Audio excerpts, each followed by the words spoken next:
प्यारे बच्चों, BA third year शिक्षा शास्त्र के बच्चों के लिए मैं ये वीडियो लाया हूँ क्योंकि परसों इवनिंग टाइम में उनका शिक्षा शास्त्र का सेकंड पेपर है और ये सब्जेक्टिव है।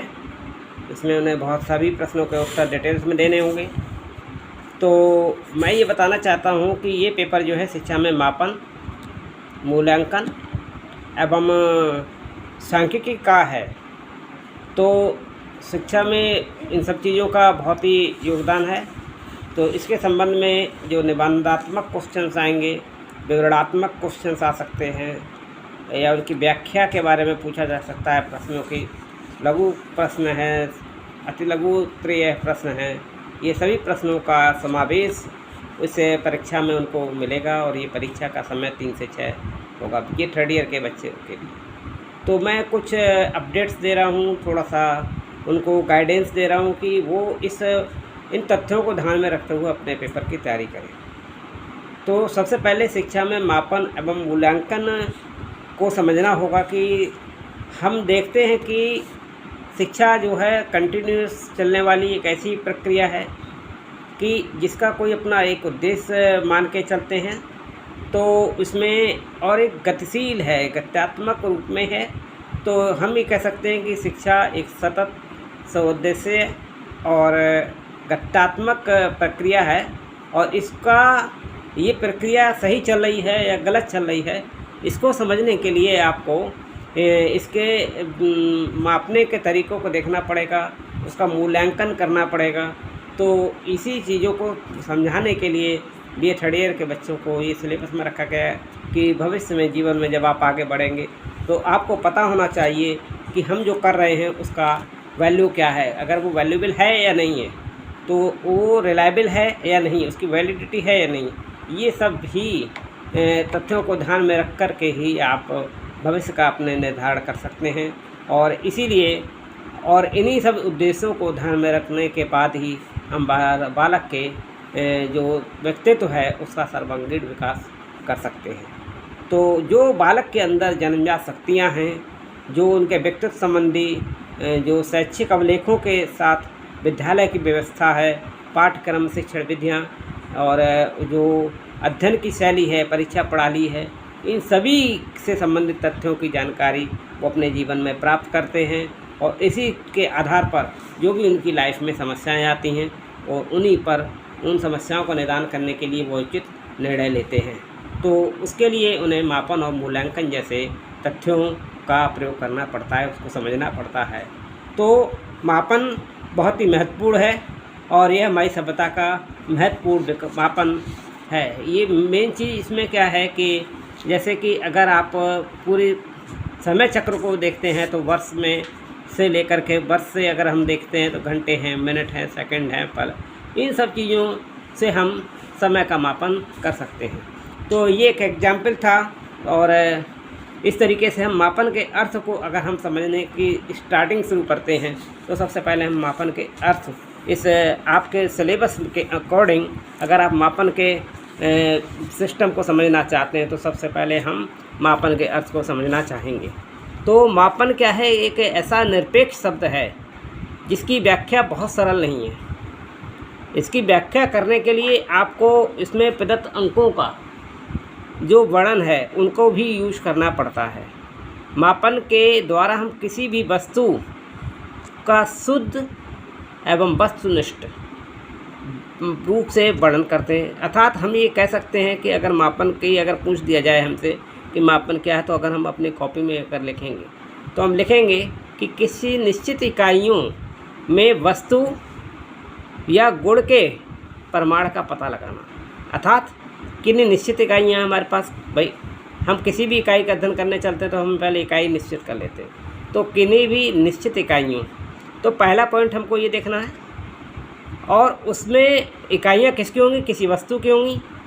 अगर वस्तु नहीं है तो उसका कोई गुण है, तो गुण के आधार पे हम उसका प्रमाण का पता लगाएंगे। तो ये इसका मापन है।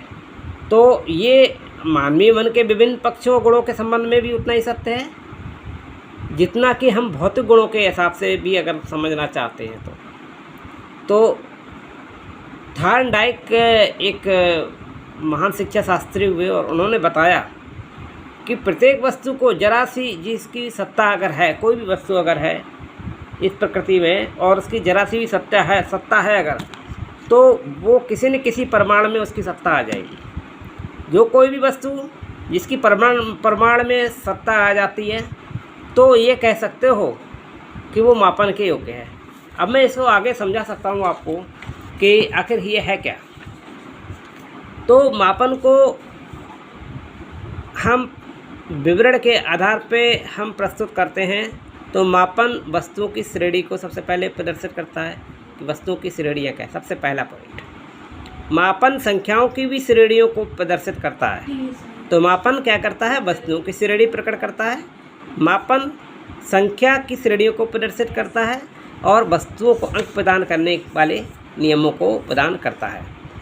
अब हम ये कहें कि मापन को तो हमने समझ लिया, लेकिन इसके सिंबल भी होते हैं। तो यानी कि इसके प्रतीक क्या हैं। तो हर कोई घटना होती है, कोई वस्तु होता है या कोई गुण होता है, उसको हम किसी न किसी इकाई के रूप में प्रकट करते हैं।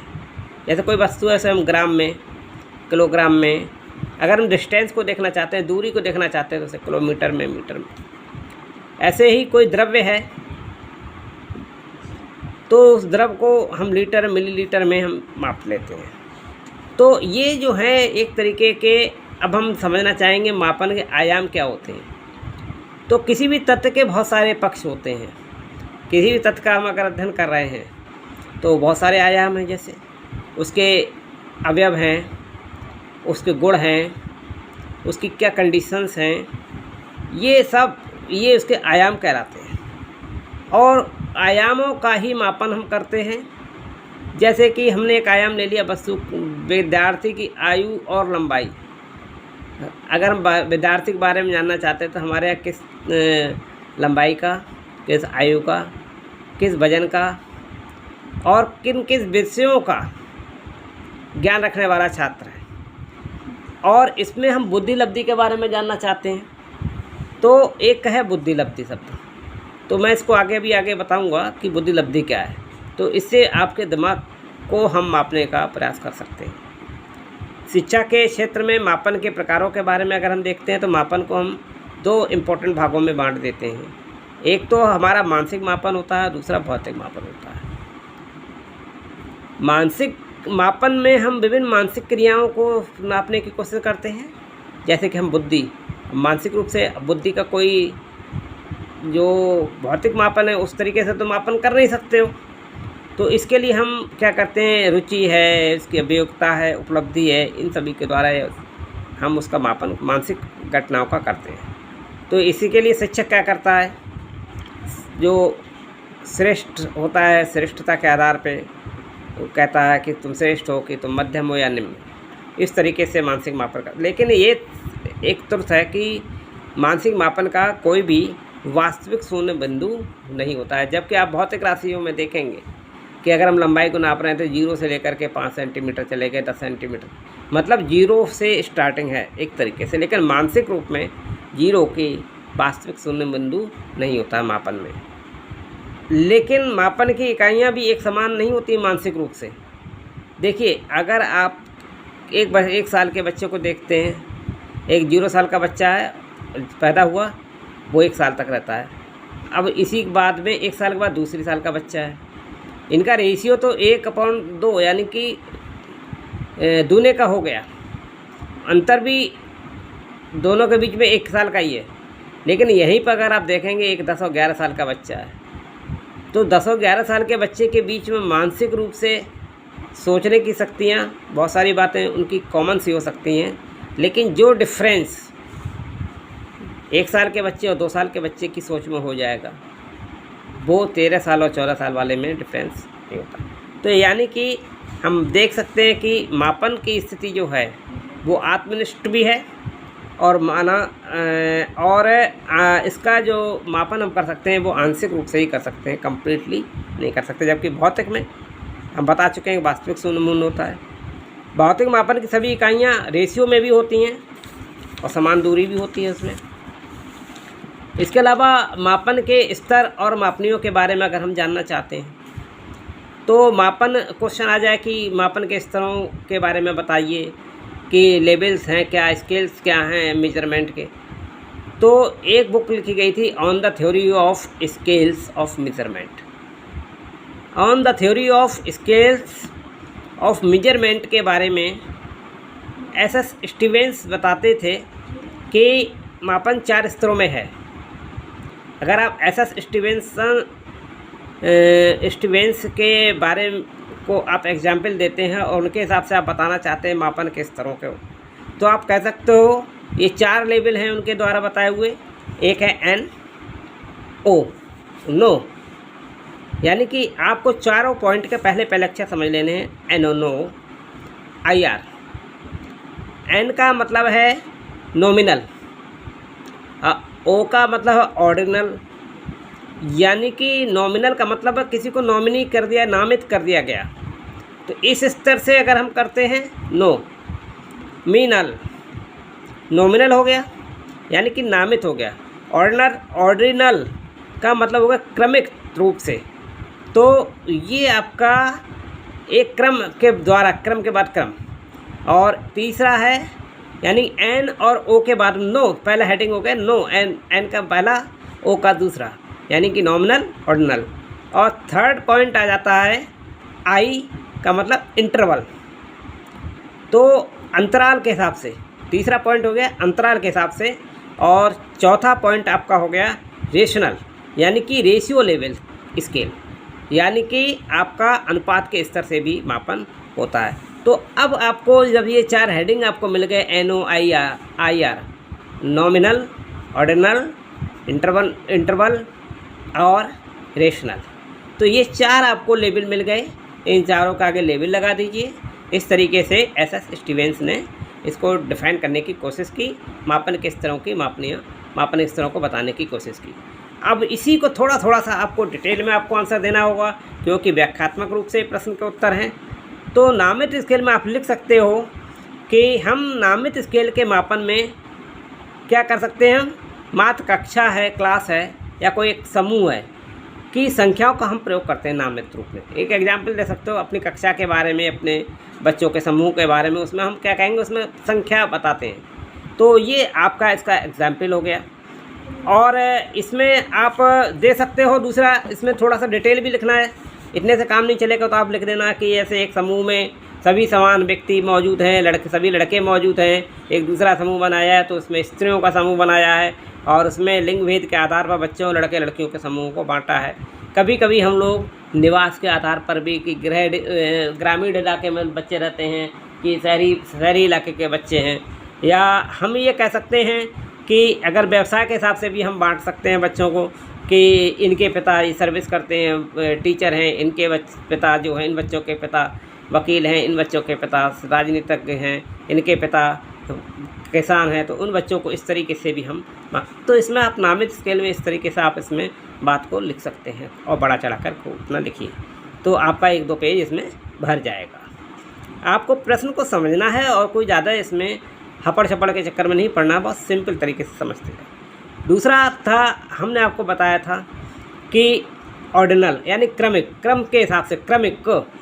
तो क्रमिक स्तर में हम अपनी व्यक्ति जो भी होते हैं उसके गुणों के आधार पर कि उसमें गुणों की किस तरीके की मात्रा है, तो वो निम्न स्तर से उच्च स्तर को व्यवस्थित किया जाता है। तो प्रत्येक जो वर्ग है उसका हम नाम या चिन्ह प्रकट कर देते हैं। जैसे कि हमारा एक वर्ग है, छात्र वर्ग है, तो उसमें परीक्षा में प्रथम वर्ग आया, उसका द्वितीय वर्ग आया, तृतीय वर्ग आया, इस तरीके से हम उनको, या अनुत्तीर्ण वर्ग में हम विभाजित कर देते हैं। तो ये क्रमित स्तर हो गया। इसमें हम ये भी कह सकते हैं कि प्रथम वर्ग के जो आए थे बच्चे वो दूसरे वर्ग वालों से ज़्यादा श्रेष्ठ हैं, दूसरे वालों से, तीसरे वाले उनसे निम्न स्तर के हैं, तो तीसरे वालों से दूसरे श्रेणी वाले ज़्यादा श्रेष्ठ हैं। इस तरीके से श्रेष्ठता के आधार पर ये सब बातें हम उसमें लिख सकते हैं, बहुत सारा डिटेल बनाएंगे। तीसरा स्तर आता है हमारा कि अंतराल का हिसाब से। इसमें हम समान अंतराल मापने का भी कहा जाता है। इसमें व्यक्ति या वर्गों के मध्य की दूरी को हम अंकों के माध्यम से ज्ञात करते हैं। तीसरा पॉइंट में हम कह रहे हैं कि इसमें हम इकाई का मापन कर रहे हैं। तीसरे में हम इकाई यानी कि हम इंटरवल लेवल देख रहे हैं तो व्यक्ति हो चाहे कोई वर्ग हो, तो इनके बीच में जो दूरी है तो हम उसमें अंकों के माध्यम से हम, जैसे प्रत्येक अंक की दूरी या अंतर क्या होगा, समान होगा। समदूरी पर व्यवस्थित अंक इस मापनी की स्थिर इकाई है। इसमें भी इस तीसरे वाले लेवल में भी कोई शून्य बिंदु नहीं होगा। जैसे कि हमने देखा थर्मामीटर के बारे में, तो तीसरे हम थर्मामीटर का एग्जाम्पल दे सकते हैं कि हम 94 डिग्री से लेकर के हम 108 डिग्री तक हम टेम्परेचर उसमें फिक्स है। 94 से शुरुआत होती है और हम जानते हैं कि 98 पे जब पहुंच जाता है तो टेम्परेचर शुरुआत हो जाती है। तो यानी 94 डिग्री से लेकर के इसमें तय रखा, लेकिन इसमें जीरो का कहीं जिक्र नहीं है। तो 98 से 99 तक जितनी दूरी है उतनी दूरी आप देखेंगे 107 से लेकर 108 के बीच में भी है, ठीक है नहीं। तो इसमें हम तीसरे पॉइंट पे हम अंतराल विधि में ये भी लिख सकते हैं। चौथा पॉइंट हमारा है अनुपात का स्तर, रेशियो। तो रेशियो में क्या, ये जो है एक वैज्ञानिक और विश्वसनीय इसे माना जाता है वैज्ञानिक रूप से, और इसमें अंतराल मापन की सभी विशेषताओं के साथ साथ वास्तविक बिंदु भी होता है। इसे लंबाई, भार या दूरी के मापन में हम शून्य बिंदु से प्रारंभ कर सकते हैं। वास्तविक शून्य बिंदु को मापने का प्रारंभिक बिंदु माना जाता है, और इस तरीके से हम इसके मापन के विभिन्न स्तरों को भी समझ सकते हैं। और मापन के आवश्यक तत्वों को अगर हम देखना चाहते हैं तो हम मापन के, अगर हमसे पूछ दें कि क्या आवश्यक स्तर हैं, तो क्या आवश्यक तत्व हैं, तो हम इसके लिए भी एक प्रश्न समझ सकते हैं कि अगर हमसे पूछ दिया जाए मापन के आवश्यक तत्व क्या हैं, प्रश्न ये पूछ दिया जाए लघुत्तरी में, तो हमको ये बताना होगा कि इसके लिए हम निम्न चरणों का प्रयोग करेंगे। तो पहले हम गुणों को पहचानना चाहेंगे।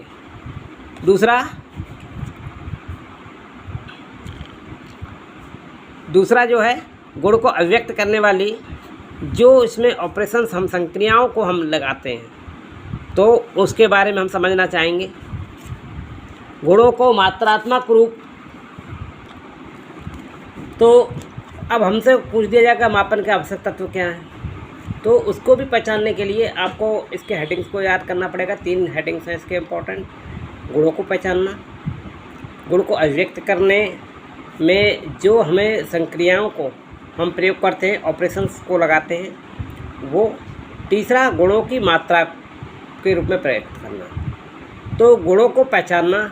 और तीसरा पॉइंट था गुणों की मात्रा को मात्रात्मक रूप में व्यक्त करना, तो पहचानना, फिर उसको परिभाषित करना और उसको फिर मात्रा के रूप में व्यक्त करना।